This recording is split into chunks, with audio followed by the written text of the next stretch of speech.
নমস্কাৰ, মই ডক্টৰ অৰুণ পাল আপোনালোকৰ সৈতে এষ্ট্ৰলাইভ অনুষ্ঠানৰ লগত জড়িত থাকি এটা ভাল নতুন আৰু এটা টপিক লৈ আহিছো। এইটো হ'ল আমাৰ বাস্তু সম্পৰ্কত কেনেকুৱাকৈ বাস্তুৰ দ্বাৰা নিজৰ জীৱনটো ভালদৰে আপুনি উপভোগ কৰিব পাৰে বা শিক্ষাৰ্থীবিলাকক কেনেকুৱাকৈ ভালদৰে তাৰ শিক্ষা জীৱনটো ধুনীয়াকৈ কৰিব পাৰে। তো সৰু সৰু কথাৰ মাজেদি আমি আপোনালোকৰ লগত সেইখিনি বস্তু লৈ আহিছোঁ।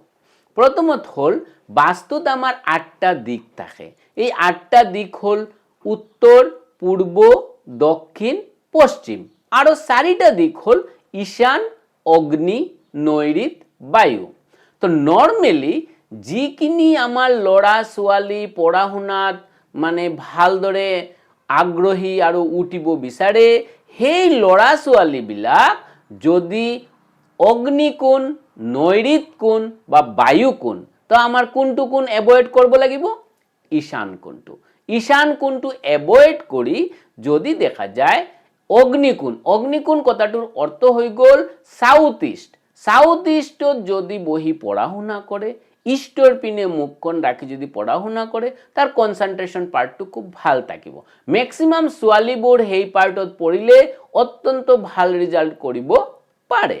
ইয়াৰ লগতে মই ক'ব বিচাৰিছোঁ ল'ৰা মানুহো পঢ়িব পাৰে, মানে ল'ৰা সন্তান বা ছোৱালী সন্তান দুইটাই পঢ়িব পাৰে, কিন্তু ছোৱালীবিলাকৰ ভাগ্য সেই ঠাইত অত্যন্ত ভাল। তাৰ জীৱনৰ মাজত যিখিনি বাধা বিঘিনি আছে সেইখিনিও নাশ হয়। তো তাৰ লগতে দেখা যায় ল'ৰাবিলাকে যদি নৈঋত কোণ বা বায়ু কোণত স্পেচিয়েলি যদি পঢ়া শুনা কৰে অত্যন্ত ভাল ফল পাব। তো নৈঋত কোণত কথাটোৰ অৰ্থ হ'ল এইটো হ'ল সাউথ ৱেষ্ট কৰ্নাৰত বহি যদি পঢ়া শুনা কৰে তো ভাল ফল পাব, বা নৰ্থ ৱেষ্টত যদি বহি যদি পঢ়া শুনা কৰে মানে বায়ু কোণত, তাতেও ভাল ফল পাব। দুইটাৰ মাজত এটা গুৰুত্বপূৰ্ণ কথা হৈ গ'ল যে নৰ্থ ৱেষ্টত পঢ়া শুনা কৰিলে কি হ'ব, সি ইণ্টাৰভিউ দিলে বাহিৰতো যাব পাৰে। বিদেশত যাই পঢ়া শুনাৰ মনটো আছে, তো নৰ্থ ৱেষ্টত বহি যদি পঢ়া শুনা কৰে যিখিনি বাধা আছে সেইখিনি বাধাও তাৰ কাটি সি ধুনীয়াকৈ আগবাঢ়িব পাৰে। কিন্তু কেতিয়াবা যদি ঈশান কোণত বহি যদি পঢ়া শুনা কৰে তেনেহ'লে লাহে লাহে ধীৰে তাৰ যোনটো কনচেন্ট্ৰেশ্যন পাৱাৰ আছে, পঢ়া শুনাৰ মানসিক গতি আছে, সেইখিনি বস্তু তাৰ কমি আহিব। ছোৱালীবিলাকতো কেতিয়াও বহিব নোৱাৰে, ল'ৰাবিলাকো যদি কেতিয়াবা বহে এইটো 9 to 10 years লৈকেই তাতে বহি পঢ়িব পাৰে। ইয়াৰ পিছত আৰু সেই স্থানত পঢ়িব নোৱাৰে। পঢ়িলে ৰিজাল্টখিনি বেয়া হোৱাৰ সম্ভাৱনা প্ৰবল যোগ দেখা দিব পাৰে। তো সেইকাৰণে মই ক'বলৈ বিচাৰিছোঁ ঈশান কোণটো মাষ্ট বি এভয়েড। ঈশান কোণটো এভয়েড কৰি অন্য যিকোনো কোণতে আপোনালোকে পঢ়া শুনা কৰক, ভাল ফল পাব। এতিয়া মই আহোঁ আৰু এটা কথালৈ, যিবিলাকে চাকৰি পোৱা নাই, হয়তো চাকৰিৰ কাৰণে চেষ্টা চলাই আছে, সেইবিলাকে যদি নৈঋত কোণত যদি টোপনি মাৰে বা যদি শয়ন কক্ষ সিহঁতে বনাব বিচাৰে বা ভালদৰে যদি তাতে যদি শুৱে তেখেতে ভাল ফল পাব। তো যদি দেখা যায় যে কেতিয়াবা তেখেতৰ কাৰণে হয় যে নহয় মই ট্ৰেন্সফাৰ বিচাৰোঁ, তো ট্ৰেন্সফাৰ বিচাৰিলে ক'ত তেখেতে শয়ন কৰিলে ট্ৰেন্সফাৰটো পাব পাৰে? তো বাস্তুসন্মত মতে যদি বায়ু কোণত যদি তেখেতে টোপনি মাৰে তেতিয়াহ'লে ট্ৰেন্সফাৰটো অতি সোনকালে আহিব। সেইটো তেখেতৰ কাৰণে এটা ভাল খবৰ।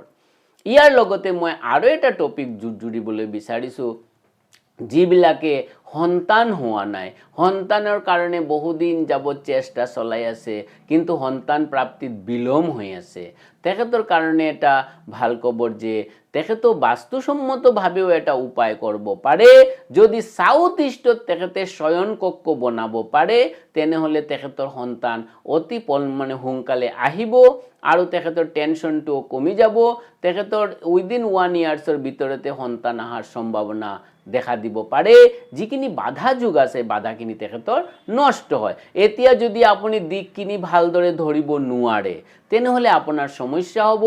ভাল বাস্তুবিদ এজনৰ লগত পৰামৰ্শ কৰিব, পৰামৰ্শ কৰি আপোনালোকে সেই ঠাইখিনি ধুনীয়াকৈ ললে আপোনালোকৰ কাৰণে ভাল হ'ব আৰু এটা কথা যিবিলাক পলিটিচিয়ান আছে পলিটিচিয়ানৰ ক'ত শয়ন কক্ষ বনালে সিহঁতৰ কাৰণে ভাল হ'ব একচুয়ালি পলিটিচিয়ান বিলাকে যদি ইষ্টৰ পিনে যদি শয়ন কক্ষ স্থাপনা কৰিব পাৰে সিহঁতে পপুলাৰিটি বাঢ়িব মানুহৰ লগত তেখেতৰ এটা যোগাযোগ সংস্থাপন দিন বাঢ়ি উঠিব আৰু তেখেতে ৰিজাল্টখিনি এক্সেলেন্ট পোৱাৰ সম্ভাৱনা থাকিব এই 3-4টা টপিক লৈ আজি মই আপোনালোকৰ ওচৰত আলোচনা কৰিলো নেক্সট আৰু ভাল টপিক লৈ মই আহিম এষ্ট্ৰো লাইভ সমিধানৰ অনুষ্ঠানৰ হৈতে আজিৰ কাৰণে ইমানে নমস্কাৰ